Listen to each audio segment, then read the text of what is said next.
My daughter started making little comments here and there. "Mom, you forgot you told me that yesterday." Or, "Mom, I already moved the remote, don't you remember?" At first, I just brushed it off. I mean, who doesn't forget a little thing now and then? It's just part of getting older. But then the comments became more frequent, more pointed. She'd sigh dramatically whenever I asked a question, as if my memory was a huge burden on her. It started to feel less like genuine concern and more like a strategy. One afternoon, she told me she had a surprise for me.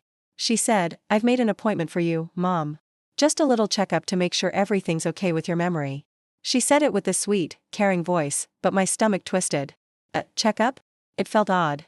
She was being so secretive about the details, just telling me to be ready on Tuesday morning. I agreed, mostly because I didn't want to cause a fight. But that night, I couldn't sleep. Something felt deeply wrong. Later that week, I was in my room, and I overheard her on the phone in the hallway.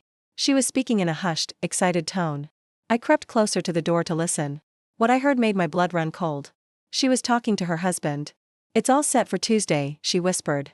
"The doctor knows what to do. Once we get the cognitive evaluation back, we can file the papers. They'll declare her mentally unfit. The house, the accounts, everything will finally be under our control." I leaned against the door, my heart pounding in my chest. I felt like I was going to be sick. My own daughter. My own flesh and blood, plotting to have me declared incompetent so she could steal everything I'd worked my entire life for. The little memory slips she'd been pointing out suddenly made perfect, horrible sense. She wasn't concerned, she was building a case against me. All those times she acted so caring, it was all an act. A cruel, calculated performance to get her hands on my assets. The betrayal was so deep, it felt like a physical wound. For a moment, I just wanted to burst out of the room and confront her, to scream and cry. But then, a cold, clear thought cut through the anger. No. I wouldn't give her the satisfaction of a scene. I would play her game, but I would play it my way. So, I decided to play along. The next morning, I acted completely normal. "Oh, I'm so looking forward to our little outing on Tuesday," I told her with a smile. She bought it completely, looking relieved that I was being so cooperative. She thought she had me right where she wanted me. A frail, forgetful old woman who was easy to manipulate. Little did she know, I was already making my own plans. She had underestimated me, and that was going to be her biggest mistake. The morning of the supposed doctor's appointment, I got up and got ready just as she asked. But while she was in the shower, I made a different phone call. I didn't call a doctor. I called a lawyer. A sharp, no-nonsense estate lawyer I'd heard about from a friend.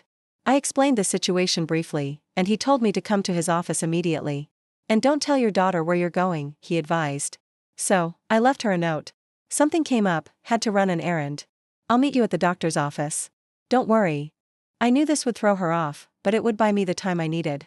I got in my car and drove straight to the lawyer's office, my hands shaking on the steering wheel, a mix of fear and determination churning inside me. My lawyer, Mr. Harrison, was incredible. He listened patiently to my entire story, his expression growing more serious with every word. He didn't doubt me for a second. He immediately laid out a plan of action. The first step was crucial. I needed to prove, independently, that my mind was perfectly sound. He had a contact, a respected geriatric specialist in the next town over. He arranged an appointment for me that very same day. "We need our own documented evidence," he said, "before your daughter can create any of her own." So, I went.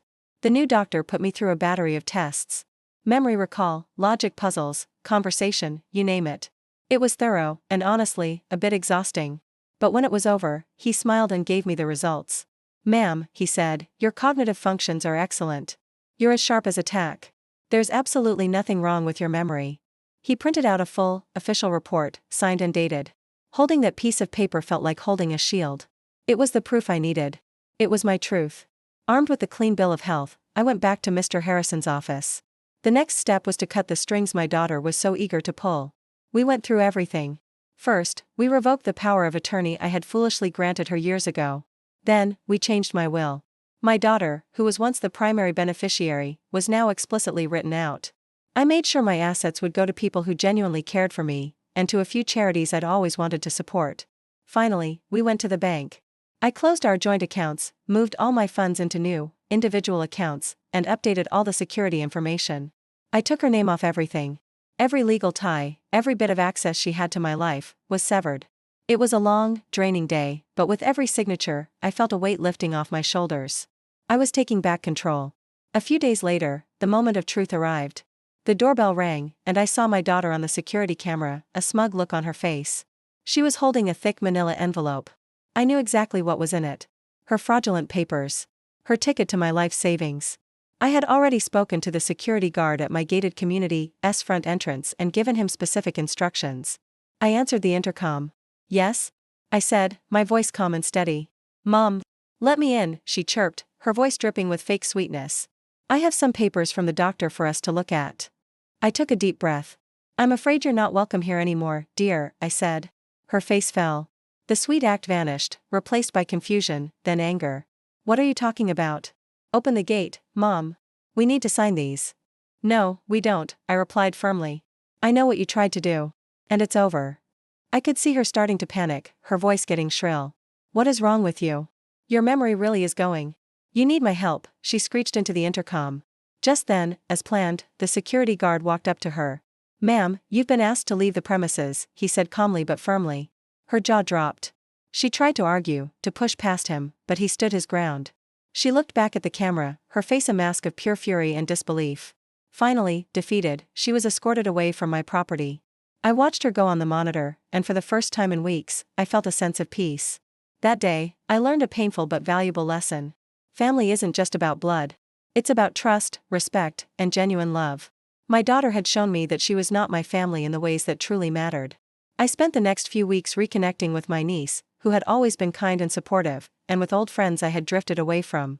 I made them the new emergency contacts and beneficiaries in my life. It was a difficult process, but it was also liberating. I had protected myself, stood up for myself, and reclaimed my life. I chose to surround myself with people who deserved my trust, not people who saw me as a bank account to be drained.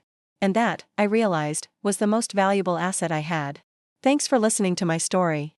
If you found this empowering, please like this video and subscribe for more.